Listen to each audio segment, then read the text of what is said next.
services, because that is who my co-host Tom Grass is representing.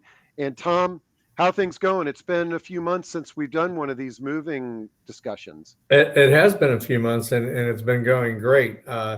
People are still moving around, and they're going to different places, interstate, locally. The housing market's still a good boom. So, but May is Moving Awareness Month, Steve. So you'll see and hear on the radio and different publications, maybe on LinkedIn or Facebook. Uh, Watch out for the rogue movers. And when you hire a mover, make sure that they're reputable. And there's different ways of figuring that out or checking up on them. And we can go through that, or we can post something on your pro aging website. Yeah, Tom, let's do both of those. And I want to throw in a little move that you guys that JK is handling, that was not on the list of the things that you just mentioned, and that's my aunt just sent me an email yesterday that she is moving from one apartment to another in her building in Washington, D.C., and JK is handling that move. You've handled 3 or 4 moves for her, but I think that's the type of move where a lot of times you don't think about hiring a mover to help you with that. And what do? You enlist all your friends and family to Sure. make a move like that, but you all handle moves like that. Absolutely. Down from the smallest moves to, we've had jobs that has fill up 2 and 3 tractor trailer loads and come across country. It's amazing what the amount of items and belongings people have. Great. Well, let's dive into our discussion with Pam, because I think Pam's really a big fan of sort of this open dialogue. So, Tom, also just you jump in whenever. As everybody in the audience knows, I just kind of run away with things sometimes. Absolutely. But Pam, I'm excited to have you back on. You've been Thanks, on Steve. one of our previous discussions, and just for the audience, how this came about is I was chatting with Pam the other day, and just chatting about all things aging as we do, and brainstorming. And I was like, yeah, I really want to get you back on. And I said, so if you could wave a magic wand, what are some of the topics that you like to talk about? And the first one out of her mouth is discussion of when's the right time to talk about moving to senior living. I was like, boom, let's do it. Because we've actually never had a discussion on this topic, which is kind of mind blowing, because every week I get a call from somebody saying, how do I talk to my mom about this? Or I think my mom needs to move out of her house, or I don't know how I'm going to live in my house, much longer. I really like living here. Um, so I'm excited that you're here, Pam. But before we dive into this topic, tell everybody a little bit about yourself and what got you into this world. Absolutely. And thank you, Steve. This is an amazing platform. So I'm Pam Ostrowski, and I am the founder of Alzheimer's Family Consulting. And I went through a 14-year journey with my mom, who had dementia and it progressed to be Alzheimer's. My dad had vascular dementia the last 2 to 3 years of his life. And basically, I noticed a lot about the dynamics of what we went through. My dad wrote us a 3-page letter saying why now was not the time to move. And we ended up saying, well, you may not need it, but mom needs it and you can't care for her. So understanding couples dynamics, understanding solo dynamics, all of that is so important. So what I did is I wrote a book. It's not that simple, helping families navigate the Alzheimer's journey. And this really does go through, first of all, what is dementia? What is Alzheimer's? What's out there from a medication, kind of that science first chapter. And then I talk about care options and communications and how to live when care plans don't match.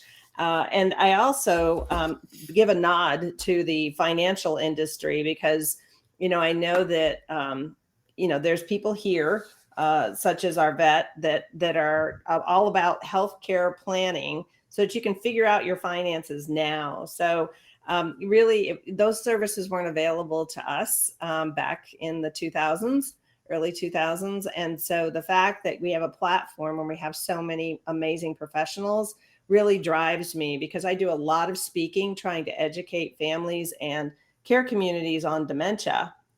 And so to have an opportunity to interact with everyone and talk about, look, 1 out of 9 people over the age of 65 are diagnosed with dementia. 50% of the population over 85 has Alzheimer's. There's some scary statistics out there. So we as a community, this group of people, need to build awareness around to everyone else around us to help us move forward and to prepare for the financial impact. Making sure we get the right care, because we don't want to end up in a situation where it's about, well, I need to move, but I don't know where because I can't afford it. Yep. Great. You're a great asset to the community, and words. Great thoughts there that are in alignment. And so, folks, what we're going to do is we're going to kick this discussion off. Pam's got some great ideas and thoughts that she can share with us on this topic of when's the right time to talk about moving to senior living. You can ask questions. You can use chat while we're having this discussion. And then when the discussion winds down, we're going to go back to the floor plan mode, and then you can interact with our positive aging champions, and you can interact with each other. And I want to sort of give a shout out, because a question that came in from Robert Paxton, the last time he was on one of these REMO discussions, he said, I was able to share information about veterans, for veterans and their services. And one of the things that I would say, Robert, if you just type in, when we get to floor plan, type in what table you're at. If somebody would be interested in veterans benefits and what have you, they could just click over there and have a chat with you at your table. So that's one of the really cool things about this platform. And I'm really excited to use, Pam, your discussion as a starting point for a conversation later. So let's jump into this. You've got tons of resources, but let's kick off with some of your words of wisdom when you run into that individual or that family wondering how and when to have the conversation about moving. Well, and this turns out to be one of my most popular presentations and conversations, because we do a lot of this interactivity in trying to find out where people are stuck. So initially, one of the biggest challenges is, well, how many of you have actually had a conversation with either a close friend or a family member about, here are the triggers, the milestones when I want help in moving. And moving can be from a really large home down to a 1-bedroom. And so the question is, and there's a lot of misconceptions about care communities. So one of my big things is, it's not a nursing home. Skilled nursing is for people with medical issues and potentially cognitive impairment. You can have both. But the biggest thing is that there are communities for every budget, but you have to be somewhat flexible. Just like when you're, moving any other time in your life, you need to look at where is the right place for you to live based on your current financial situation. And there's tons of professionals, several of them are here today, that can kind of walk you through that. And so one of the biggest challenges that I see with most people is, well, we'll do it next year. We'll just start talking about it later. And what happens is that I have a mantra: sooner is smarter. So I don't care if you're in your 40s, your 50s, or your 60s, you need to have that conversation. What are the triggers to later in life living? So what is that going to look like? And so for my parents, My dad had planned for them to live in their condo for the rest of their lives. It was paid off. This is a really common scenario. Why would I start giving money to a care community when we don't need it, except that mom was eating White Castle burgers and French fries every night for dinner because he couldn't cook anything else. So the financial investment seems to be the biggest concern. And so ultimately, though, we don't know what's going to happen to our health. The statistics that he planned for were, we'll just die in our sleep. It'll be fine. TRICARE for life and Medicare will take care of us. And then my mom had started with dementia symptoms. And dementia is not one of those things, like long-term care policies today typically don't cover Alzheimer's because it's so expensive. And so we used $450,000 private pay, almost, and there are now care communities that allow for Medicaid, state-run programs. There are nonprofits out there that will assist with respite care and in-home care. So there are programs that will help, but you need to be aware of them, and that's why this are actually really important. So, and Steve, I sent you my tip sheet. And I don't know if you sent that out to the group or not. So I had emailed that to you a few days ago. So I got it, and I didn't want to hit them with that before your talk. okay. It could have been maybe I should have done it the other way around, Well, but no, it's just that so that you guys know that I have a tip sheet that so you don't have to take copious notes. I did it for you. yeah, so that's going to go out that'll be on the link with the recording and with the chat transcript. So Okay. that's there, but I'm looking at it right now, and I love what you have here. It's tips for having the talk with your aging loved one, and let's walk through the first conversation, second conversation, third conversation, and other conversations. I think that's a great starting point, and every family is a little bit different. So the first conversation that you might have with a loved one. So I brought up the screen here so that everybody could kind of follow along. Oh, man, you're prepared. It's like I have a high-tech background or something. And you guys, if you look in the upper right-hand corner of any of us, you see arrows going in 4 different directions. If you click on that, it will make everything bigger, just so you know. So basically with the conversation timeline, Angelique had a great mantra that they use. So I said sooner or smarter, and she said, know us before you need us.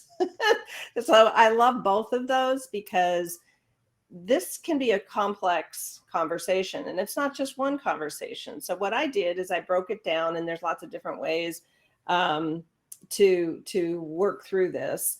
But the first conversation, or in the case of what Kathy just asked, what if you're single? You know what? I'm right there with you. I am single. And so I sit down and say, all right, with a pen and paper, what is it that I need to think about? And then each thing that I'm thinking about. So what are my wishes for my living arrangements? So I live in my house, condo type place, patio home. And that's, it's 1 story, should be good for a while. But it's isolating. And when you look at the stats for dementia, you need social interaction. And if I could get social interaction in my neighborhood, that would be fine, but it's not necessarily the best for brain health. So then it's like, well, I could drive somewhere. Well, will I be driving, in another 10, 15 years? Or, will I be able to get to those places? So maybe I stay here for the next 5 years, and then I move on to maybe independent living, where I've got an apartment, somebody else fixes the food. I am so about that. Professional chefs fix the food. We've got music and whatever else. And you've got tour buses taking you to casinos and concerts and all sorts of places. And it's like, okay, that sounds pretty appealing. But if this is very unique to you, so you have to, before you reach out to resources, have a conversation with yourself or with your loved ones and figure out, okay, what does this look like? And then the second conversation is about, all right, there's some basics here that may accelerate the plan. So for instance, if I had hip surgery and, wasn't able to even get around my 1-story home very well, then it would be like, all right, I need help. And I could pay for in-home care, which is, getting kind of expensive, relatively speaking. It's actually cheaper. Well, and this is all regional, right? But it's typically cheaper for you to move to a independent living or assisted living if you need it, depending on what you need. And than it is to bring in-home care, because they've increased the number of minimum hours due to the caregiver shortage. And then, of course, they have to pay them a living wage. $10 an hour is not acceptable. And so because of that, it's gotten pricey. For someone, 7 by 24-hour care for someone with dementia is $130,000 a year. And most care communities are closer to, depending on what you're looking for, somewhere around 80,000. And of course, the quality or how fancy the chandeliers are is what I usually say. But, also concentrating on what type of activities are important. And, this again is a very personal choice, but you need to look at, what if this happens? What if that happens? And be able to look at the financial side of that and say, okay, well, this is what I need to have happen financially. But if something happened earlier, how would I handle that? Then you talk to either, like say a financial planner, or you talk with someone like our vet who understands the healthcare side of things and can help you out with, the different scenarios, right? Because us running the numbers, we don't know necessarily. So getting that help.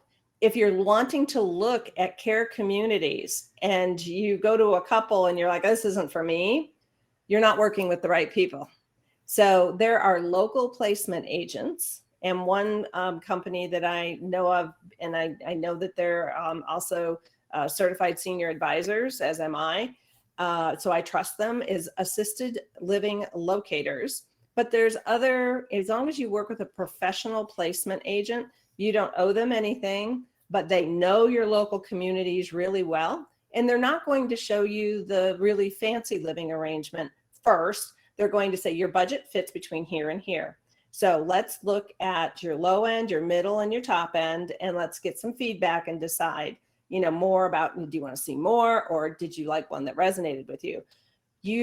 I would highly advise against trying to find the right place to live on your own. And also, talking with, someone like Tom, from a moving company, he's, especially because he specializes in senior living, giving Tom a jingle and saying, hey, where do you find people seem to be the happiest? Where are most people moving to? And, using those kind of resources, thinking outside the box a little bit, will help you narrow down where you might want to live next. And then, of course, and our vet would probably slap my hand, but I put this into the third conversation. These conversations are broken down into about 45 minutes. I know with my dad, when my brothers and I started talking to him about it's time to sell the condo, mom needs more help, that he was very defensive. And so we don't want to attack the person and say, this has happened. I've noticed this, you need to move. We need to get all this stuff out of this place. And it's very overwhelming and it's scary. And so the person that you're talking with, or if you're talking to yourself, it's like, all right, so I need to be thinking about this. And it helps to break the conversation down into pieces, separate conversations, where you have a highlight topic, and then you can revisit the previous topics if you'd like. But this should really, truly be a loving, kind, compassionate conversation, both even if it's with yourself, Kathy, but if you have family members, adult children, or you're the adult child working with your parent. It's, we don't have to rush into this, but we should start talking about it. And what are those, what's the budget? And I say budget to the third step, the third conversation, because talking about money is very volatile. So first we have to identify need, And then we have to identify, what would drive us to this change, right? Because people in general don't like change. And then what can we, what finances are available, what help is available, whether it's VA benefits, state aid, because both of those are available in every state, I believe. And then, what do you have in, do you have any annuities or long-term care plans that might help you out? So there's a lot of different ways to finance this, so that it's more important to have those first two conversations and then think about, okay, now what do I want? So I was talking with someone in my office, my space here, and she said, I don't need all those fancy things that a lot of these places have. And, we talked about how expensive those particular features can be. So it's like, well, all right, so if that's high cost, the question is, could you get financial aid if that's the location you want to be in? So how important is location compared to what you need from a place? And I, again, as a dementia expert, really want a more sociable environment for our seniors, more activities driven, where they're both safe, but also highly stimulating. The brain needs that stimulation, and staying at home alone, as we learned from COVID, can lead to severe depression, a lack of purpose, and also a sense of your brain not just basically deteriorating because there's no stimulation. So, and then lastly, that's when your placement agent, so you will have talked to someone who is a placement, like I said, local professionals, assisted living locators. You'll have a conversation with them about, kind of what you're looking at. And then they'll ask you more questions and show you and tour you around. You don't have to make any decisions. And that's the beauty of having a placement agent, is that there's no pressure, because that can definitely happen where you feel you walk into a community and there could be salespeople. You will meet a salesperson, but the placement agent is your buffer. And they'll be like, you know what, there's 3 things wrong with this place that aren't going to work for us. However, we'll keep you on the list, and they're going to help you organize this whole conversation. But you do not have to make a decision. This is about research and building a plan. It's not about, let's just jump on this. And that's why sooner is smarter. If you end up in a situation where you trip and break your hip, you're going to rehab, and then odds are your doctor is going to say you can't live at home alone. You need to move into senior living, and you will have not had spent any time doing any research. And then all of a sudden it becomes a crisis. And ultimately that's what we're trying to avoid. Okay, I'll take a breath. Well, no, lots of great thoughts. And I guarantee I've got some aging life care managers in the audience that would kill me if I didn't mention that. Yes, placement agencies are an excellent alternative to get a helping hand in making these decisions, but also aging life care managers are another alternative that can help you plan and select and what have you. We don't have life care managers in Arizona. Well, boy, their national headquarters is in Arizona. So I know that they're there, but the aging life care managers, we've got a huge community of these folks, and they're an amazing resource for helping people work through difficult decisions. And actually, they've been proven to be an amazing resource for solo agers with the solo aging question that we came up, because it's somebody that you can work together with to kind of map out a plan. Couple of comments that sort of popped in that I thought were very relevant. Arvette Reed, who's with Life Care Affordability Plan, says, yes, don't start with the financial talk. And start talking about the hopes, desires, and the needs first, and then see how the money works. Those of you who hear me talk about this topic a bit know that I like to compare these decisions on moving. We're not moving to an old folks home. We're going away to college. And you think about, with most college kids, yes, we've all got a budget for the kid to go away to school, but really, what do we talk about? The hopes, the dreams, the future. and then we try to figure out what can fit with that, because sometimes, especially with some folks, if you start talking about how much money these things are going to cost, that can railroad the conversation right from the get-go. Yep, absolutely.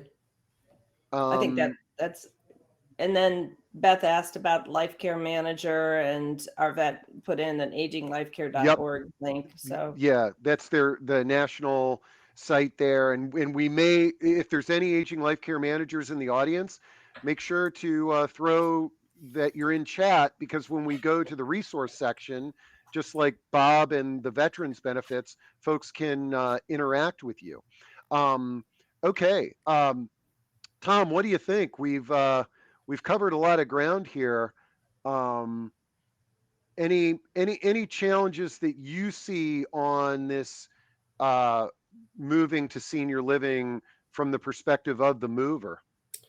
No, they when we move people to the senior living areas, we find that they take more than they need. And that's probably the most difficult part of the moving process is how do you pare down? Not what do you get rid of later. It's what do you need and what do you take with you? Because let's face it, you fall, you break a hip, you need some extra space. You don't need that extra rug on top of wall to wall carpeting. You don't need all these tables and chairs around. Uh, you need your space and you need to be able to maneuver around the apartments, the smaller homes, or what have you. And the most difficult part is what to take. yeah, Yes, it's like Pam. Yeah, my any thoughts on that?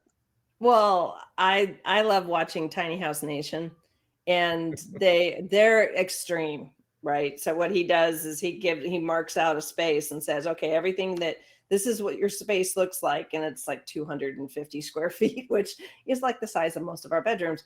And so, the nice thing about this is that, like, my parents moved from a 1,400 square foot condo to a 900 square foot condo. They had 2 bedrooms, 2 full baths, a living room in the middle with a kitchen. I mean, it's you can still have space, but if you're coming from a 2,000 square foot home and going down to 900 square feet, it comes down to your stuff doesn't mean a lot. There is redundancy. Do you need 3 bedrooms? No. Do you need 3 bedrooms worth of furniture? No.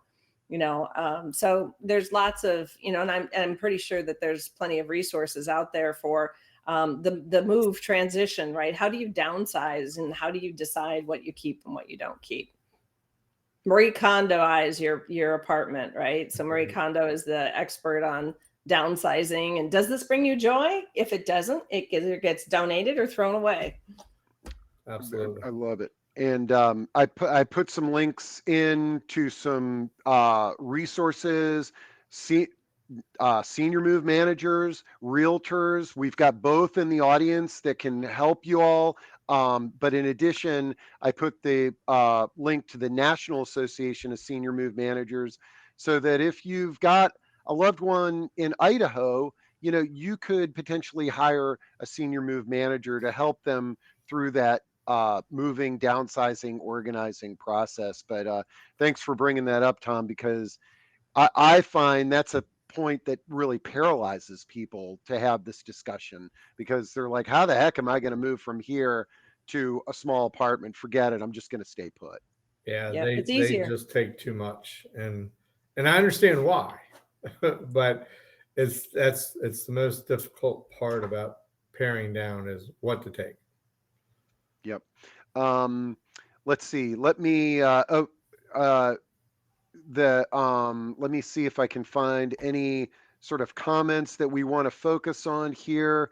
And while I'm doing that, Pam, any additional sort of words of wisdom that you might want to share? Otherwise, I think what we can do is begin to sort of wrap things up and return back to the floor plan. And the cool thing is that Pam's got her office. as well as Tom, but then we've got a ton of other resources for everybody to tap into. But Pam, any additional thoughts that you might want to share with the group? Sure. Well, basically, I think everyone should have this conversation sooner. I mean, it's sooner is smarter, and know us before you need us. I mean, whatever phrase you want to use. I see that Glenna has been through quite a journey. I work with families specifically around those with cognitive impairment on how to make this transition. And because it is difficult, usually the person has always said, I want to die at home. But with dementia, that's usually not an option, simply because they can no longer care for themselves. And in-home care is expensive, and it's also not necessarily as high quality as you're going to get from a care community, because they aren't necessarily dementia trained. So if you have a situation where you've got cognitive impairment issues with a loved one, then reach out to me, Pam at itsnotthatsimple.com. I named my email after the book. And so, we can have a conversation about how to have conversations. So thank you for the opportunity. Yeah. And I'm going to, again, this is recorded. I'm going to follow up with the recording, with the full chat transcript, with the contact information for Pam, for Tom, and for all of the positive aging champions that are in the venue today, so that if a table is full and you can't get there, you could email later, or if you've got to jump off and you just you want to make a connection, that hopefully we can help make that.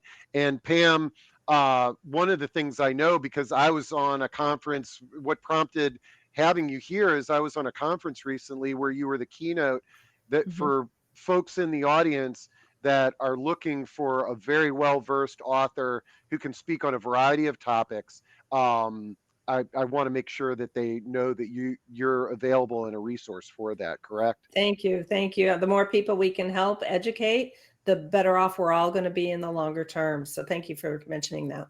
Great. Okay, so what I'm going to do before I send us back to the floor plan is I'm going to pull up a floor plan here so that you can see what we're going back into. And so you're going to go back to floor plan mode, and you're going to be sitting at a table. If you came in late, you're going to just be at a table. I encourage you to jump around and go to different tables. We not only to interact with our positive aging champions, but to interact with each other. As Pam had mentioned, Glenna is in the audience, who's just gone through an amazing experience of analyzing assisted living for a loved one. And I think that I hope that we can use this platform for you all to connect together, make connections, and help each other out. Just again, to remind you of who's in the audience, we've got JK, we've got Pam, we've got JK Moving, the Life Care Affordability Plan. We've got Linda Chaletsky, who's a realtor. I also saw Bren Lizzo just jumped in, and I'm going to try to create a table for Bren. We've got Senior Living Communities, Inspirations, Winter Growth, the Providence at Fairfax, Falcons Landing, Charles E. Smith, Brightview Senior Living, Harmony Senior Living, Silverado Memory Care, Vincent Hall, and the residents at Colvin Run. And there's probably some that are in the audience that I missed there. But I hope that you all enjoy this unique platform, and you get to know each other here. I'm going to leave the doors open till 11:30, so you can hang out as long as you like, and I'll probably jump over and sit at the information desk in case you got a question. But Tom, again, thanks for you're the best co-host, because you just let me plow through these things like a bull in a china shop. But any sort of closing words that you'd like to share regarding JK Moving? Yeah, we're available to help you, whatever kind of move, whether it's an aging move or whether it's a local move or whether it's long distance, young, old, we can do it all. So please feel free to reach out to us at JK, and we'll help you do your next move. Yeah, and as a reminder, and don't forget the super local within one apartment building, which you're doing for my aunt here Yep. shortly, which I thought was great. So, okay, folks, well, let's go back to the floor plan. Have fun, make some connections, and follow up with me on this format and today's discussion because we just want to try to keep on making it better. Oh, wait, hold on. Okay. I wonder if there, okay, Kathy says, I wonder if there are any senior living facilities. Kathy, I like to call them communities because none of us want to live in a facility, okay? If there's any senior living communities that specialize in dealing with residents who have mental illness. Okay, folks, this is a great challenge. I know some of you are out there, but let's try to help Kathy out. So if you are a community, throw it into chat if you've got some resources for older adults with mental illness. That would be a fantastic resource to share. Okay, back to the floor plan. Thanks again. Thank you, Pam and Tom. Thank Thank you, you, Steve. Steve. Thank you, Thank Pam.